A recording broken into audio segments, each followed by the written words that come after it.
दोस्तों, हाल ही में मैंने जेम्स एलन की एक किताब पढ़ी और मुझे इतनी पसंद आई, इतने अच्छे विचार और हकीकत उस किताब में लिखी गई है कि आई वॉज मेस्मराइज्ड।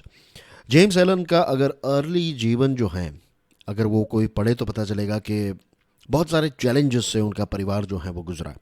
जब वो छोटे बच्चे थे तो उस समय पर उनके पिताजी का मर्डर हो जाता है और फिर जेम्स एलन जो है वो सबसे बड़े बेटे थे, तो सारे परिवार की रिस्पॉन्सिबिलिटी उन पर आ गई। तो उनका एक कोट जो है वो मैं आज आपके साथ शेयर करना चाहता हूँ। They who have conquered doubt and fear have conquered failure. बहुत ही डीप मीनिंग वाला ये कोट है।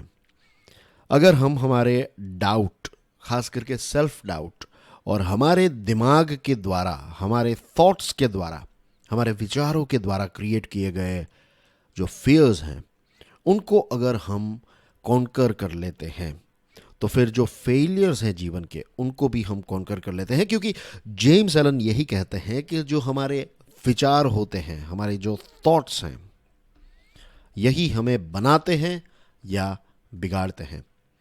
अब देखेंगे भागवत गीता में, आप बुद्धिज़्म को अगर स्टडी करेंगे, आप अगर बाइबल पढ़ेंगे और दूसरी जो धार्मिक पुस्तकें हैं, धार्मिक ग्रंथ जो हैं, उनको पढ़ेंगे तो आप पाएंगे कि विचारों पर लगभग सभी महान व्यक्तियों ने यही कहा है कि हमारे विचार जो हैं वही हमें बनाते हैं और बिगाड़ते हैं।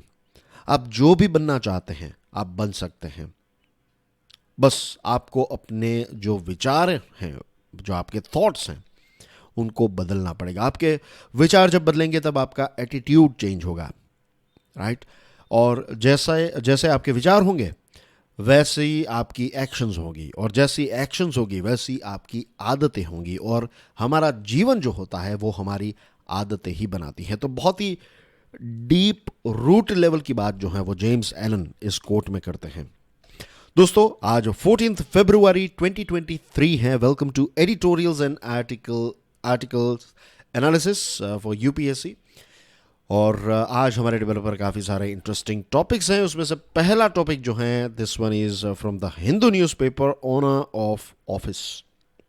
अभी हाल ही हमने देखा, कल हमने न्यूज़ में देखा था कि हमारे देश के 6 राज्यों को नए गवर्नर मिले हैं, और इनमें से जो 2 गवर्नर्स हैं वो काफ़ी इंटरेस्टिंग हैं। एक जो है ये फॉर्मर जज है, सुप्रीम कोर्ट के एक जज जो हैं उनको गवर्नर बनाया गया है, और एक इंडियन आर्मी के जो कमांडर थे उनको भी गवर्नर बनाया गया है।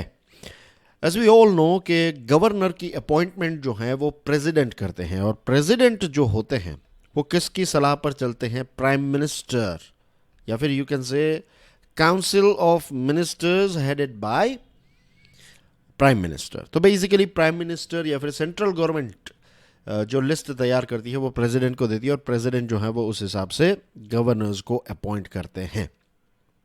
नाउ द थिंग इज कि ये जो सुप्रीम कोर्ट के जज हैं वो जब गवर्नर बनते हैं तो इनडायरेक्टली स्पीकिंग वो जो सरकार है उसके नीचे आ जाते हैं। जब वो सुप्रीम कोर्ट के जज थे उस समय पर वो इंडिपेंडेंट थे, लेकिन अब सेंट्रल गवर्नमेंट से जो आदेश मिलेंगे उन सारे आदेशों को उनको फॉलो करना पड़ेगा।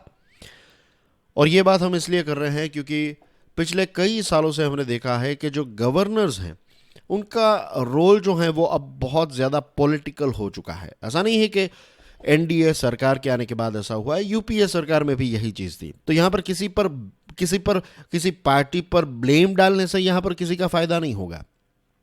प्रॉब्लम यह है कि अब गवर्नर्स जो हैं, जो ए पॉलिटिकल, उनका जो रोल है कॉन्स्टिट्यूशन में ए पॉलिटिकल है, लेकिन अब वो पॉलिटिकल रोल प्ले करने लगे हैं। और इसकी वजह से हमने देखा है झारखंड, केरला, तमिलनाडु, वेस्ट बंगाल, दिल्ली, बहुत सारी जगहों पर हमें गवर्नर्स के साथ जुड़ी हुई कंट्रोवर्सीज देखने को मिलती हैं।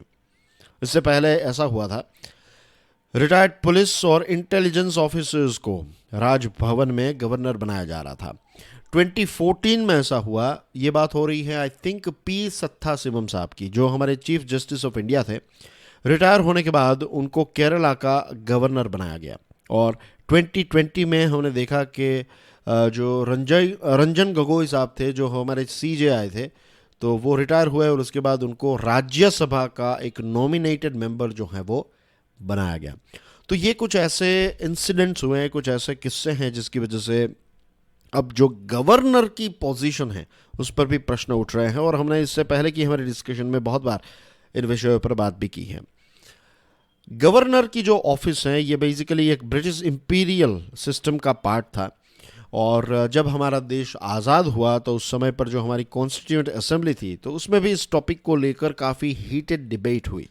लेकिन फिर ये गवर्नर की पोस्ट जो है उसको कंटिन्यू किया गया, और गवर्नर का जो मेन काम है एज पर द कॉन्स्टिट्यूशन, वो सेंट्रल गवर्नमेंट और स्टेट गवर्नमेंट के बीच में एक डायनेमिक लिंक बनने का काम जो है वो गवर्नर का रहता है। लेकिन हमें देखने को मिलता है कि ये डायनेमिक लिंक नहीं है, ये एक प्रकार की पॉलिटिकल लिंक बन जाती है।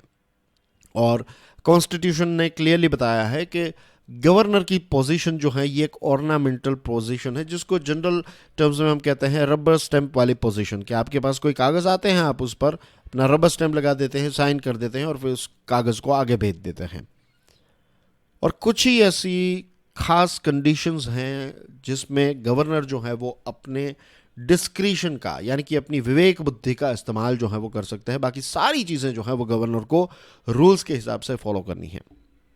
But as I told you कि यहाँ पर यह हो रहा है कि गवर्नर जो हैं उनकी उनकी जो ओवर रीच है वो काफ़ी बढ़ रही है। तो प्रॉब्लम यह है कि ये पोस्ट रिटायरमेंट के बाद आपको एक अच्छी पोजीशन पर, ऑफिशियल पोजीशन पर पोस्ट किया जाएगा, तो आपको सैलरी मिलती रहेगी, आपको सारी फैसिलिटीज़ जो हैं वो मिलती रहेगी, सिक्योरिटी, पे इन पर्क, राजभवन में as we all know it's किसी रिजॉर्ट से कम नहीं होता है। मीन्स कोई रिजॉर्ट आप इसके साथ कंपेयर नहीं कर सकते।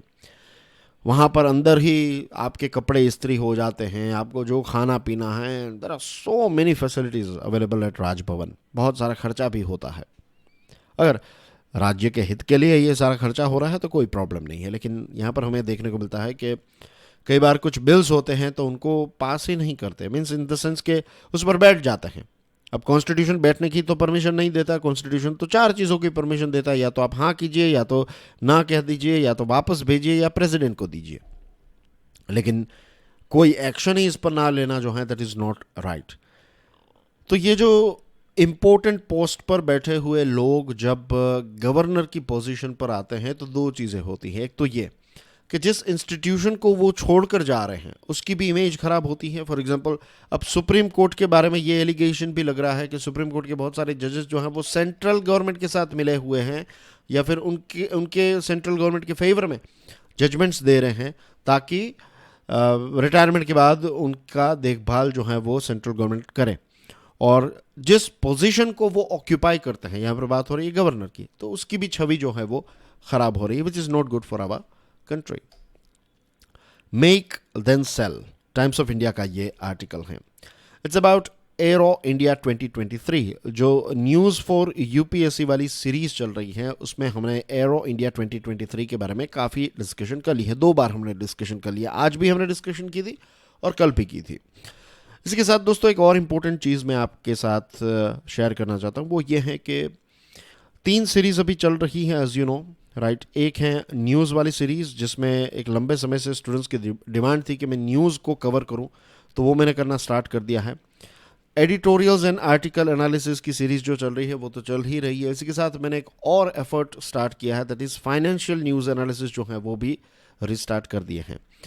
तो दोस्तों, जब ये सीरीज़ नहीं चलती होती हैं तब मुझे बहुत रिक्वेस्ट आती है कि इनको स्टार्ट कीजिए, और जब इन सीरीज़ को स्टार्ट किया जाता है तब बहुत कम स्टूडेंट्स इनको देखते हैं। तो this puts me in a very catch 22 situation, कि मैं और ज़्यादा मीन्स ये वीडियोस बनाने में लगभग दिन के समझ लीजिए 4-5 घंटे जो हैं इसमें चले जाते हैं। तो इतने एफर्ट्स मेरी तरफ से जाते हैं, और मेरी पीक परफॉर्मेंस की जो आवर्स होती है वो मैं इसमें इन्वेस्ट करता हूँ। तो बदले में यही चीज़ है कि आप इनको शेयर किया कीजिए, राइट। आप इनको शेयर करें। देखिए, मैं बहुत सारे ऐसे टॉपिक्स आपको एक्सप्लेन करता हूँ, और आपने ये भी ऑब्जर्व किया होगा कि बहुत सारी अलग अलग चैनल्स जो हैं, वो जो हम हिंदू एनालिसिस वाले या फिर एडिटोरियल्स एंड आर्टिकल एनालिसिस में जो टॉपिक्स हम डिस्कस करते हैं, 4 टॉपिक्स 5 टॉपिक्स जो डिस्कस करते हैं, उनके अलग अलग 5 वीडियोस बन सकते हैं। यूट्यूब जो है वो यही देखता है कि एक चैनल जो है वो इतने सारे वीडियोस पोस्ट कर रही है, तो यूट्यूब भी हमें और ज़्यादा प्रमोट करेगा। लेकिन यहाँ पर उन चीज़ों को मैं इम्पोर्टेंस नहीं दे रहा हूँ, राइट। ये न्यूज़ जो होते हैं, बहुत सारी चैनल्स जो हैं वो न्यूज़ आइटम्स पर वीडियोस बनाते हैं, तो ऐसे उनके दिन के 10-15 वीडियोस हो जाते हैं, क्योंकि अलग अलग फैकल्टीज अलग अलग टॉपिक्स को कवर करती है। फाइनेंशियल न्यूज़ जो है उसमें भी ऐसा है, 2-3 टॉपिक्स पर अलग से वीडियोस बन सकते हैं, लेकिन मैं ये सारी चीज़ें क्लब करके आपके लिए एक वीडियो में डाल देता हूँ, ताकि आपको अलग अलग वीडियोस की राह ना देखनी पड़े। तो ये इसके बैकग्राउंड के एफर्ट्स हैं, राइट। तो मैं चाहूँ तो 10 वीडियो दिन में लॉन्च हो सकते हैं, छोटे छोटे ऐसे 5-5, 10-10 मिनट वाले वीडियोस जो हैं, जो टॉपिक्स मैं कवर करता हूँ, तो उनको अलग अलग ब्रेक डाउन करके भी मैं डाल सकता हूँ। वैसे टॉपिक्स आपके कवर हो जाएंगे, लेकिन आपके लिए एक ही वो होगा, प्रॉब्लम ये होगा कि आपको एक एक वीडियो देखना पड़ेगा। यहाँ पर एक ही वीडियो में आपको सारी चीज़ें मिल जाती हैं।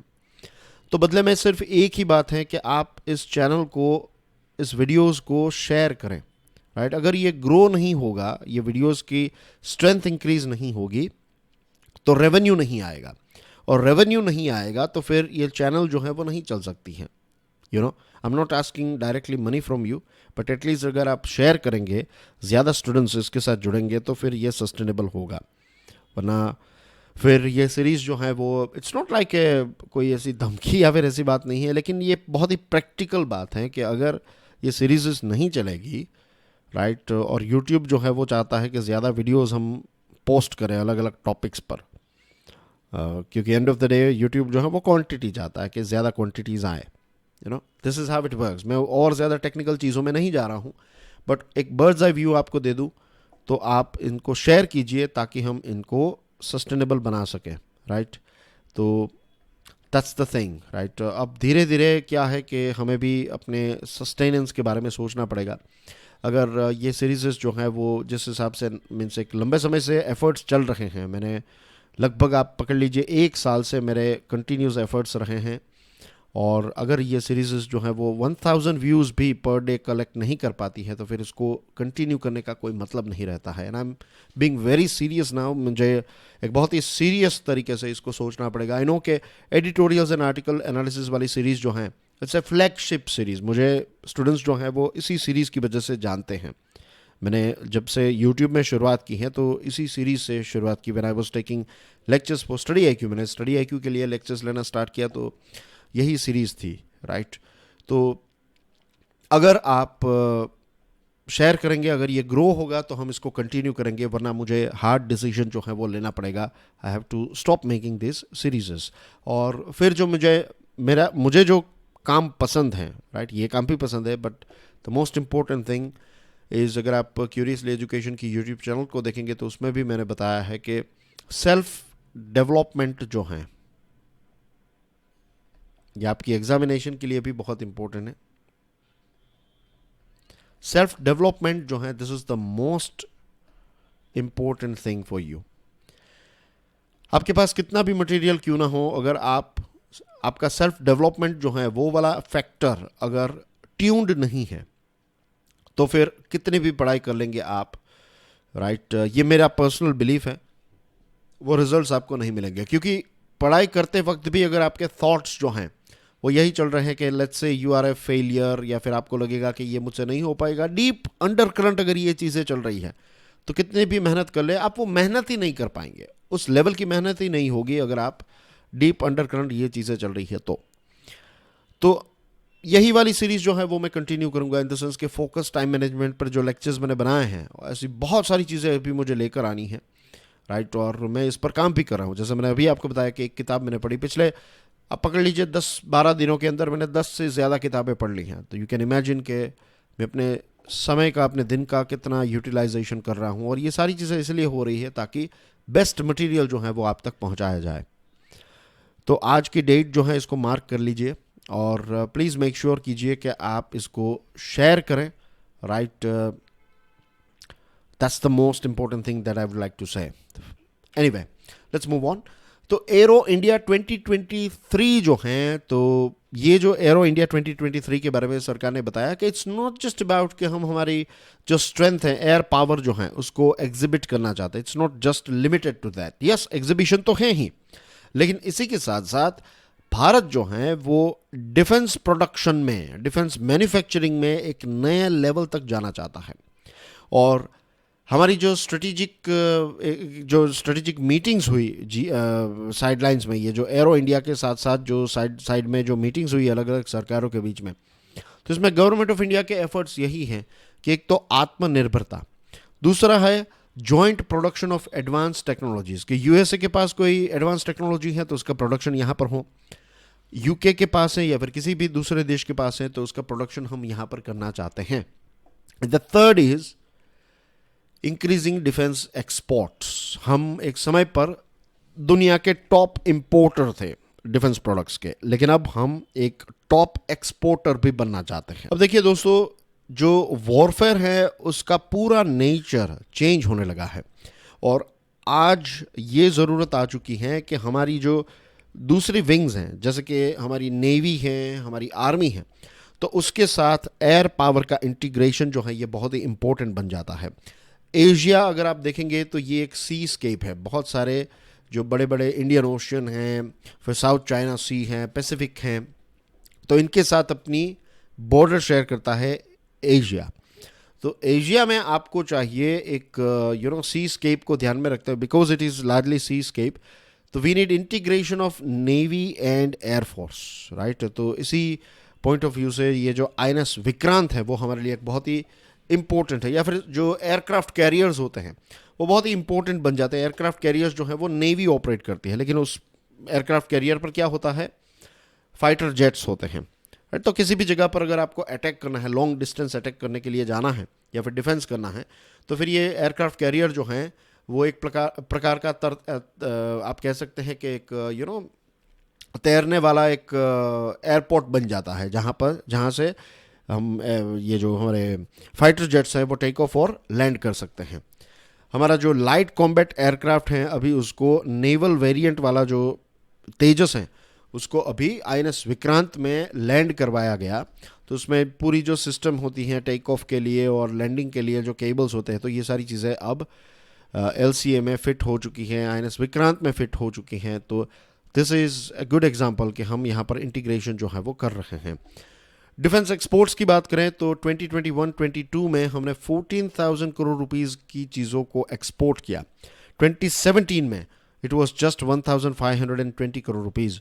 और हाल ही में ये डिफेंस एक्सपो में ही, हमारे एरो एक्सपो में हमारे प्राइम मिनिस्टर मोदी साहब ने ये बताया कि 2024-25 का जो भारत का लक्ष्य है when it comes to defence exports, तो ये $1.5 बिलियन से इंक्रीज करके $5 बिलियन पर ईयर का टारगेट भारत ने रखा है। इसमें दो इश्यूज भारत को फेस करने पड़ सकते हैं। नंबर वन इज कि अभी तक जो चीज़ें हमने एक्सपोर्ट की है ये low to medium tech items category में आती हैं। Personal protective equipment, offshore patrol vessels, spares for radars, coastal surveillance systems, helicopters, electronic and engineering parts वगैरह। दूसरा जो प्रॉब्लम है वो ये है कि जो एडवांस्ड प्लेटफॉर्म्स है, जैसे कि लाइट कॉम्बैट एयरक्राफ्ट तेजस, तो इसको यहाँ पर प्रोड्यूस करने में जो समय लगा वो बहुत ही ज़्यादा लगा, और यहाँ तक हमारी जो एयरफोर्स है उनकी जो डिमांड है वो भी अभी फुलफ़िल नहीं हो पा रही है। हाँ, ये बात सच है कि हमने ब्रह्मोस मिसाइल जो है वो फिलीपाइंस को एक्सपोर्ट की हैं, और इसके अलावा कुछ हाईटेक आइटम्स जो हैं इसका भी ऑर्डर लिस्ट तैयार हो चुका है। लेकिन स्पीड को बढ़ाने के लिए और हाईटेक एक्सपोर्ट्स के लिए हमारी प्राइवेट और गवर्नमेंट एजेंसीज को मिलकर काम करना पड़ेगा, तभी हम इसको सॉल्व कर पाएंगे। Number 2, beg your pardon, number 3, not a pipe dream, the Hindu का ये आर्टिकल, इट्स अबाउट जल जीवन मिशन। इसका लक्ष्य ये है कि 2024 तक हमारे देश के जितने भी ग्रामीण घर हैं, पे अटेंशन हियर, ये रूरल हाउस होल्ड को टारगेट करने वाली स्कीम है। It's not about urban area, it's precisely for rural यानी कि ग्रामीण एरिया। तो जितने भी हमारे ग्रामीण घर हैं उनको पाइप्ड वाटर पहुंचाने के साथ जुड़ा हुआ ये मिशन है, और ये जल शक्ति मिनिस्ट्री जो है उसके द्वारा ऑपरेट की जाती हैं। इसी के साथ इसके साथ जुड़ा हुआ एक इम्पोर्टेंट फैक्ट जो है वो मैं आपके साथ शेयर करना चाहता हूँ, और वो ये हैं कि यहाँ पर जो वाटर हैं, पाइप्ड वाटर हैं, वो आपको 24/7 365 डेज मिले, right. This is the main M of this scheme. ये रहा कि जो हाउस होल्ड हैं उसको 55 litres of portable water per capita per day, कि अगर एक घर में 4 लोग हैं तो कितना हो जाएगा, 220 लीटर पोर्टेबल यानी कि पेयजल, जो आप पानी पी सकते हैं, ऐसा पानी प्रोवाइड करने की बात हो रही है। और पूरे साल मिले ये, इस पूरे साल ये पोर्टेबल वाटर मिले इतना 220 लीटर पर फैमिली, या फिर पर कैपिटा अगर एक व्यक्ति की बात करें तो 55 लीटर पर डे की बात है यहाँ पर, ठीक है। तो ये जल जीवन मिशन के कुछ ऑब्जेक्टिव्स हैं, फैक्ट्स हैं। इसके लिए हाल ही के बजट में 27% हमें एलोकेशन में राइज देखने को मिला।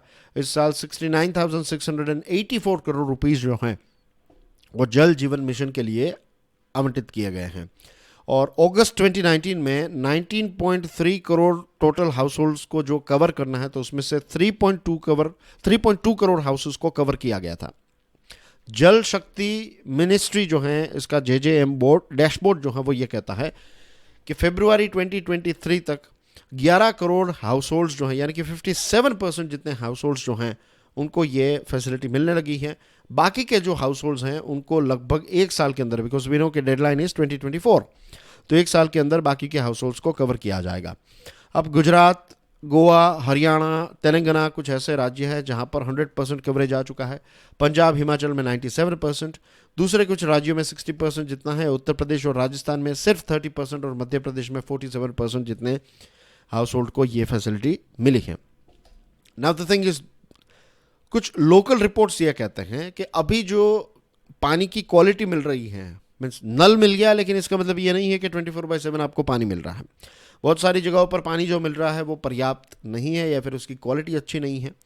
और कुछ जगहों पर जब सर्वे किया गया, एक सैम्पल सर्वे जो है जिसमें 3 लाख एलिजिबल हाउस होल्ड्स का सर्वे किया गया, और ये सर्वे मिनिस्ट्री ऑफ वाटर रिसोर्सेज के द्वारा किया गया था, तो पता चला कि सिर्फ 3/4 जितने जो हाउसेस हैं उनको पानी मिला, राइट, 7 days a week। और उनमें से कुछ ऐसे हाउसेस हैं जिनको सिर्फ दिन में 3 घंटे पानी मिलता था। 90% जितने आंगनबाड़ीज और स्कूल्स को पानी मिलने लगा है, लेकिन कुछ जगहों पर पानी में बहुत ज़्यादा क्लोराइन या फिर बैक्टीरियल कंटामिनेशन भी देखने को मिला है। तो फंक्शनल परमानेंट टैप वाटर जो है ये बेसिक नेसेसिटी का पार्ट है, और सिर्फ नंबर्स जो हैं वो इम्पोर्टेंट नहीं है, quality, consistent adoption of tap water जो है वो भी बहुत ही इम्पोर्टेंट है। इसको एक बॉटम अप स्कीम कहा जाता है, यानी कि सेंट्रल गवर्नमेंट नहीं लेकिन नीचे से ऊपर ये स्कीम चलती है। ग्रास रूट को ध्यान में रखते हुए इस स्कीम को डिज़ाइन किया गया है, लेकिन अभी भी बहुत सारे चैलेंजेस जो हैं वो सरकार को फेस करने पड़ेंगे। तो इसके लिए प्रॉपर एक और ज़्यादा अच्छा एनालिसिस जो है वो करने की ज़रूरत है। सिर्फ आंकड़े जो हैं उससे कुछ नहीं होगा। कहने का मतलब ये है कि अगर सिर्फ टारगेट्स हमने अचीव कर लिए उससे कुछ नहीं होगा। फिर वो इट्स लाइक दिस स्वच्छ भारत अभियान में जो टॉयलेट्स बनाए गए, तो आपने टॉयलेट्स बनाए तो इसका मतलब ये नहीं है कि अब लोग जो हैं वो जो खुले में शौच हैं वो बंद हो गया ना। टॉयलेट्स में पानी आ रहा है, टॉयलेट्स का इस्तेमाल कर रहे हैं, वो हैबिट का पार्ट बना या नहीं बना, that is the most important thing. तो same thing applies here as well. Hill और city, urban planning cannot be an afterthought, the Hindu का ये आर्टिकल है। ये आर्टिकल लिखा है फिरोज़ गांधी ने। फिरोज़ गांधी जो हैं ये एक MP हैं, और वरुण गांधी जो हैं उनके बेटे हैं फिरोज़ गांधी, और BJP के MP हैं, BJP के मेंबर हैं। लेकिन सबसे अच्छी बात जो मुझे फिरोज़ गांधी की लगती है वो ये है कि उनके आर्टिकल्स, जब भी वो आर्टिकल्स लिखते हैं, कई बार इंडियन एक्सप्रेस में, कई बार द हिंदू में उनके आर्टिकल्स हमें पढ़ने को मिलते हैं, लेकिन अगर BJP ने भी कुछ गलत किया तो वो अपने आर्टिकल में वो चीज़ जो है वो लिख देते हैं। तो काफ़ी अच्छे राइटर भी हैं, काफ़ी अच्छे पॉइंट्स भी लिखते हैं। ये वाला आर्टिकल जो है वो नाम से ही पता चल जाता है कि ये अर्बन प्लानिंग के साथ जुड़ा हुआ है।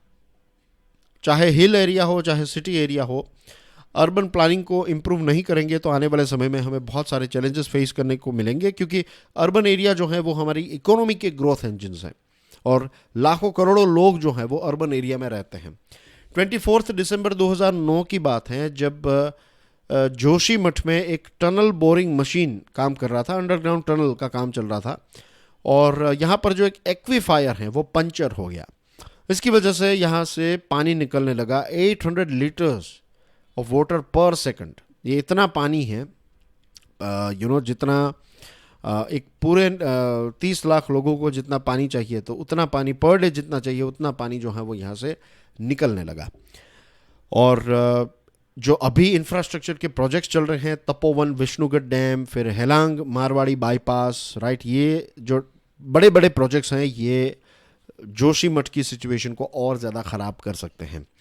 हमारे देश में बहुत सारी जगहों पर, खास करके हिली रीजन में, हिली अर्बन रीजन में लैंड सब्सिडेंस के इश्यूज़ जो हैं वो हमें देखने को मिले हैं। सिक्किम, वेस्ट बंगाल, उत्तराखंड, अलग अलग जगहों पर हमें लैंडस्लाइड्स देखने को मिलती है। और ये सारी जगह ऐसी हैं जो लैंडस्लाइड प्रोन रीजन है, यहाँ पर लैंडस्लाइड्स जो हैं होना काफ़ी ईजी है, तो it's a very risky area. Urban policy जो है, अगर हम national institute of disaster management का रिपोर्ट देखें तो हमें ये पता चलता है कि अर्बन पॉलिसी जिस प्रकार से बनाई जाती है, इससे चीज़ें जो है वो और ज़्यादा ख़राब हो रही हैं। और जो लोकल जियोलॉजिकल और एनवायरमेंटल फैक्टर्स हैं, इनको बाईपास करके चीज़ों का कंस्ट्रक्शन जो है वो यहाँ पर किया जा रहा है बहुत सारे अलग अलग अर्बन रीजन में। और क्रेडिबल डेटा हासिल करना कि किस जगह पर लैंड सब्सिडेंस हो सकता है, कहाँ पर फ्लडिंग आ सकती है, ये पहला स्टेप होगा, राइट। और ये दोनों लेवल पर करना होगा। एक नेशनल लेवल पर जियोलॉजिकल सर्वे ऑफ इंडिया करे, और अर्बन पॉलिसी मेकर्स जो हैं उनको लोकल लेवल की डिटेल्स जो है वो कलेक्ट करनी होगी, right. Areas with high landslide risk should not be allowed to expand large infrastructure. जिन जगहों पर हाई लैंडस्लाइड रिस्क है वहाँ पर बड़े प्रोजेक्ट्स होने ही नहीं चाहिए। ऐजवाल, मिजोरम, ये सारे कुछ ऐसे क्षेत्र हैं जो सिस्मिक जोन 5 में आते हैं। मैंने इस पर एक वीडियो भी बनाया है। जो टर्की और सीरिया में अर्थक्वेक आया, तो इससे भारत क्या सबक सीख सकता है, इसका एक अलग से वीडियो बनाया है, वो नहीं देखा है तो देख लीजिएगा। उसमें मैंने सिस्मिक जोन 4, 5 ये सारे अलग अलग एरियाज जो हैं वो दिखाए हैं। अगर यहाँ पर ऐजवाल और मिज़ोरम जो हैं, ऐजवाल मिज़ोरम में अगर लेट्स से 7 रिक्टर स्केल वाला अर्थक्वेक अगर आ जाए तो हज़ारों ऐसे लैंडस्लाइड्स जो हैं यहाँ पर हो सकते हैं और बड़ी बड़ी बिल्डिंग्स जो हैं वो डैमेज हो सकती है। तो we need more assessment by geologist, right. वो टोपोग्राफी को स्टडी करें और प्रॉपर डेटा जो है वो सामने रखें और उस हिसाब से हम कंस्ट्रक्शन करें। दूसरी जो चीज़ है वो है फ्लड रिस्क, राइट। ये सेकंड इश्यू है। अलग अलग शहरों में, महाराष्ट्र के कुछ शहरों को देखेंगे तो आपको देखने को मिलेगा कि कुछ ऐसी जो नदियों का तट है, राइट, तो वहाँ पर कंस्ट्रक्शन किया गया और इसकी वजह से फिर जब भी थोड़ी ज़्यादा बारिश होती है तो ये सारी जगहों पर हमें फ्लडिंग देखने को मिलती है। पंजिम में भी यही सिचुएशन हुई थी जुलाई 2021 में कि यहाँ पर अर्बन सेटलमेंट्स जो हैं वो नदियों के पास बनाए गए और फिर ज़्यादा बारिश होने की वजह से लोगों के घर जो है वो बर्बाद हो गए। दिल्ली में भी ऐसा ही है, राइट। दिल्ली में भी फ्लडिंग होता है। आज कौन सा, हैदराबाद में देखने को मिला था, चेन्नई में देखने को मिला था, अहमदाबाद, राजकोट, राइट, मुंबई, दूसरे बड़े शहर पकड़ लीजिए। आई एम श्योर आप जिस शहर में रहते हैं वहाँ पर भी यही सिचुएशन आपको देखने को मिल रही होगी। तो इसमें दो चीज़ें काम कर रही हैं, एक तो ख़राब अर्बन प्लानिंग, दूसरी क्लाइमेट चेंज। और इसकी वजह से डिवास्टेटिंग फ्लडिंग्स जो हैं वो हमारे शहरों में होने लगी है। इसको अर्बन फ्लडिंग भी कहते हैं। तो हमारे शहरों को बचाने के लिए अर्बन प्लानर्स जो हैं उनको जो सिवरेज हैं उनको और ज़्यादा बढ़ाना पड़ेगा और स्टॉर्म वाटर ड्रेन नेटवर्क्स जो हैं इनको क्रिएट करने पड़ेंगे। एग्जिस्टिंग जो नेटवर्क्स हैं उनको एक्सपांड करने की ज़रूरत है और इसी के साथ साथ जो ओपन एरियाज़ हैं उनको और ज़्यादा बढ़ाने की ज़रूरत है। हर जगह पर अगर आप कंस्ट्रक्शन कर देंगे तो पानी जाएगा कहाँ? तो this are the things that we need to do, right. खास करके जो ब्लू इंफ्रा है, वे सारे एरियाज़ जो नेचुरल स्पंज की तरह काम करते हैं, जो पानी को एब्जॉर्ब कर लेते हैं, तो इनके साथ कोई भी छेड़खानी हम ना करें, वही हमारे शहरों के लिए अच्छा रहेगा। अब रेनफॉल की पैटर्न चेंज हो रही है, इसकी इंटेंसिटी जो है वो भी चेंज हो रही है।